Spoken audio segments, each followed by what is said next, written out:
Bonjour, bonjour à toutes et à tous, bienvenue sur KTV Kwezi FM, le 106.9, pour un temps de parole consacré au tourisme. Aujourd'hui, c'est le numéro 2 du tourisme, Atoumani Harouna, qui est avec nous. Monsieur le vice-président, bonjour. Bonjour On Patrick. rappelle, vous êtes vice-président du comité du tourisme. Alors, on a vu votre communiqué de presse hier, j'allais dire ce coup de gueule lancé contre X.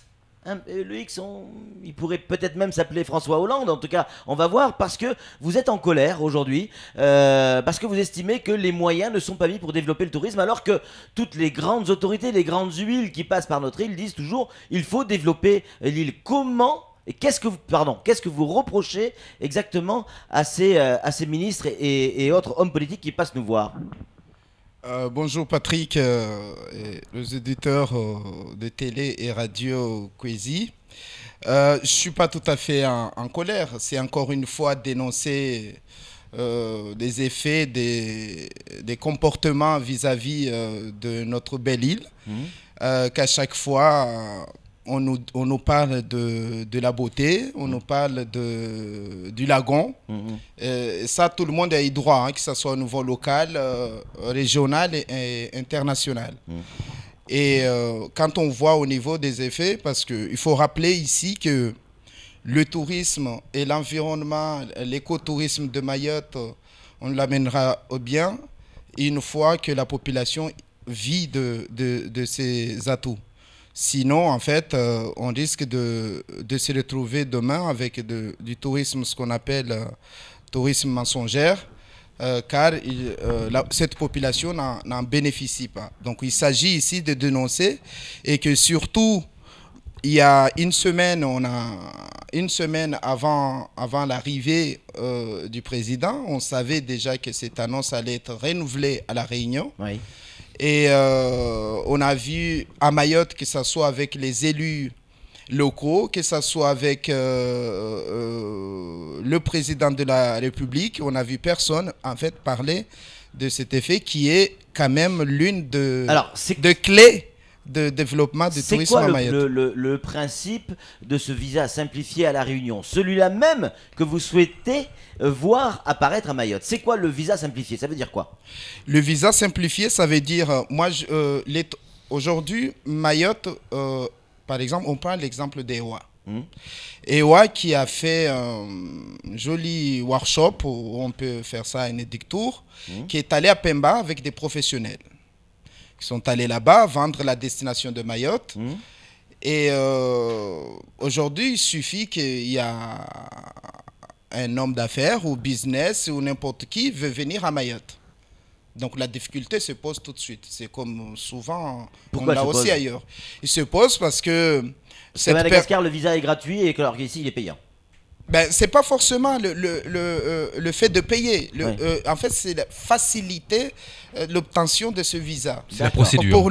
C'est la procédure qui est difficile. Donc, on va faire connaître Mayotte, mais dire à ces gens-là, ne venez pas, parce que c'est compliqué. Donc, simplifier pour nous, c'est comme à La Réunion, les tours opérateurs des pays émetteurs.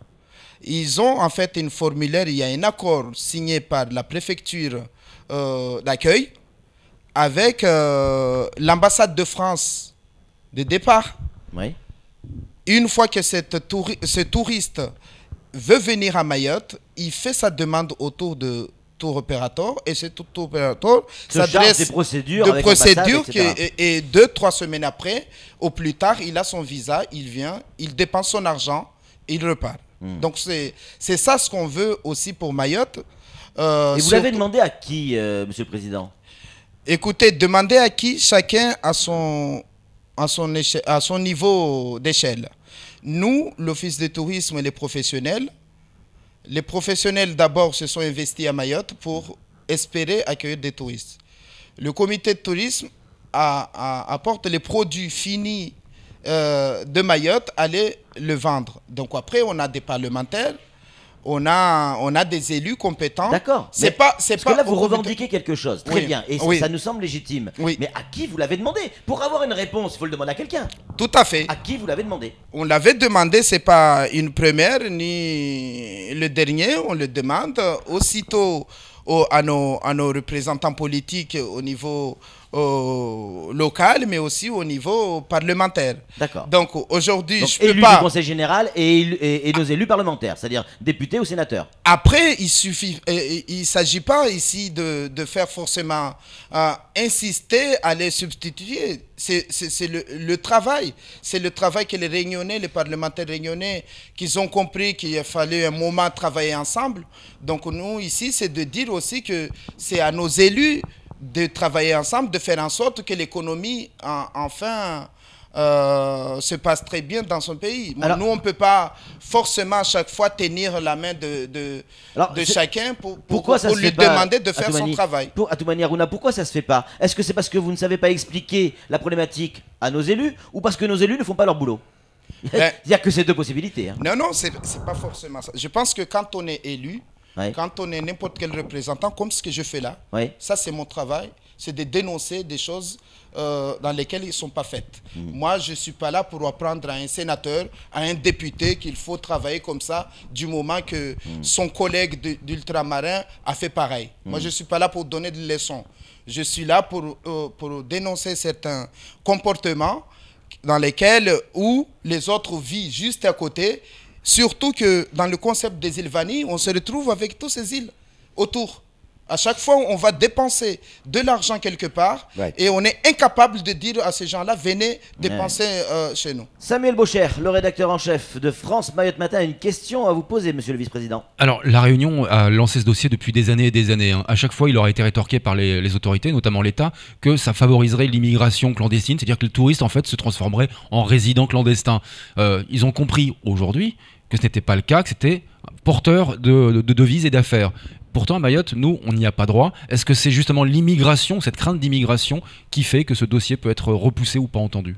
Ce que j'ai relaté un petit peu dans cet article, en disant qu'il ne faut surtout pas mettre l'immigration clandestine sur ce sujet. Car on voit tout de suite l'augmentation, par exemple, de la Réunion. En 2013, une chiffre d'affaires de 33% d'augmentation des touristes étrangers. Je rappelle, étrangers, c'est des gens qui ont de l'argent. Sud-Africains, les Sud-Africains, on a aujourd'hui plus en plus Ewa qui va vers Dar es Salaam, on a Kenya qui est juste à côté, on a Zanzibar. J'ai cru comprendre, le chef de notre département est inspiré par cette destination. Sachez que ces personnes-là, au niveau culturel, ça peut-être inspirer un petit peu Mayotte. Il y a aussi ce volet aménagement, mais aussi volet business. Je rappelle ici que plus en plus, les commerçants mahorais s'orientent un peu sur ces destinations-là. Donc Mayotte est à peu près un peu connu aussi à côté, à 300 km. Vous ne répondez pas à la question de Samuel, à toute manière. Il vous a posé une question très très simple et très claire, et elle est fondée. Est-ce que l'immigration est un frein, l'immigration clandestine, ou pas, est un frein à la mise en place de ce processus? Il pense notamment aux Comores. Il ne pense pas forcément à l'Afrique du Sud ou ailleurs. Est-ce que c'est ça que les autorités peuvent penser pour se justifier? Moi, je ne sais pas exactement pour ce qu'ils pensent, mais l'immigration clandestine n'est pas uniquement à Mayotte. Il est aussi en Guyane, de façon très très forte. C'est vrai. Et cette loi est applicable en Guyane, pour un rappel. Vous avez répondu donc à la question. Donc voilà pour essayer de répondre à votre question. Et après, nous, en tant qu'acteurs, en tant que représentants de tourisme, on s'en fout d'immigration clandestine non maîtrisée. Ce n'est pas notre problème, ça. Nous, on sait que les étrangers, les bons étrangers, des bons visiteurs, c'est eux qui ont de l'argent. En France, il n'y a plus d'argent. L'argent est ailleurs. Et aux alentours de nous. Flo, aux alentours, pas très loin. Flo a une question à vous poser également, qui a beaucoup d'argent. Vous dites les bons étrangers, c'est ceux qui ont de l'argent, ça rappelle Coluche. Il se coince le doigt, il achète une clinique. Ma question, elle est juste technique. Un étranger, un Chilien, qui vient en vacances en France, qu'il aille dans la Sarthe ou en Ardèche, c'est le même visa. Est-ce qu'un visa, la procédure et les formalités changent d'un département à un autre quand on parle de département français? Est-ce que c'est logique? Pour moi, il n'y a pas de logique. Quand on est en France, on est en France. On nous dit ici, Mayotte est français. je ne peux pas concevoir de dire que le français de Mayotte est le français de la Réunion et le français de France. Normalement, quand il y a une loi, il doit être applicable pour tout le monde. Alors qu'on nous dit encore, bon, adapter, bon, ça on est d'accord, mais qu'on nous adapte au moins pour Mayotte en attendant que les touristes français reviennent. Et pourtant, Sam, à La Réunion, on adapte cette... Oui, mais on sort du champ. La question est à côté de la plaque, Flo, excusez-moi, mais en fait, ce qui se passe, c'est que si je suis, par exemple, tanzanien, je suis un homme d'affaires, je veux venir à l'instant, comment dire, à Mayotte. Oui. Je passe par mon agence, elle me dit, il faut que vous alliez au consulat d'abord, à l'ambassade de France, pour faire une demande de visa. La procédure, c'est 15 jours. Je veux y aller ce week-end. À La Réunion, ce qui se passe, c'est que des agences de voyage sont agréées, et pour que ça soit fait dans l'heure quasiment. C'est-à-dire qu'on paye le billet en même temps que le visa. Et c'est ce qu'on n'a pas à Mayotte. Donc ma question n'est pas à côté de la plaque, ça change d'un département à l'autre. Non, le système de visa est le même partout en France, sauf qu'il y a des dérogations pour certaines destinations, et là on passe plus par des ambassades, ni par les préfectures, on passe par les agences de voyage. Tout à fait. Pour revenir en fait au sujet de Sam, c'est que les agences de voyage sont bien présentes. Je vous rappelle qu'il y a Maoré Voyage qui est ici. Il y a d'autres, vous m'excuserez, je n'ai pas tout en tête. Issoufali, MTV. Issoufali, tout le monde, ils vendent déjà ces destinations. Vous allez tout de suite Mayotte. Donc il s'agit aujourd'hui d'avoir les mêmes agences. Mais il faut qu'elles soient accréditées par la préfecture. Ben oui, parce que si ces gens-là vendent déjà La Réunion, ils sont capables aussi de vendre Mayotte. Parce qu'il ne faut pas oublier, les mêmes clientèles, les mêmes destinations qu'on vient de citer aujourd'hui, ils vendent déjà la destination réunionnaise. Donc, il suffit de faire pareil pour Mayotte. C'est tout. C'est ce qu'on demande. Et la possibilité que ça se fasse, vous y croyez ? La possibilité, oui, je crois, si les gens se mettent à travailler, c'est ce qu'on demande.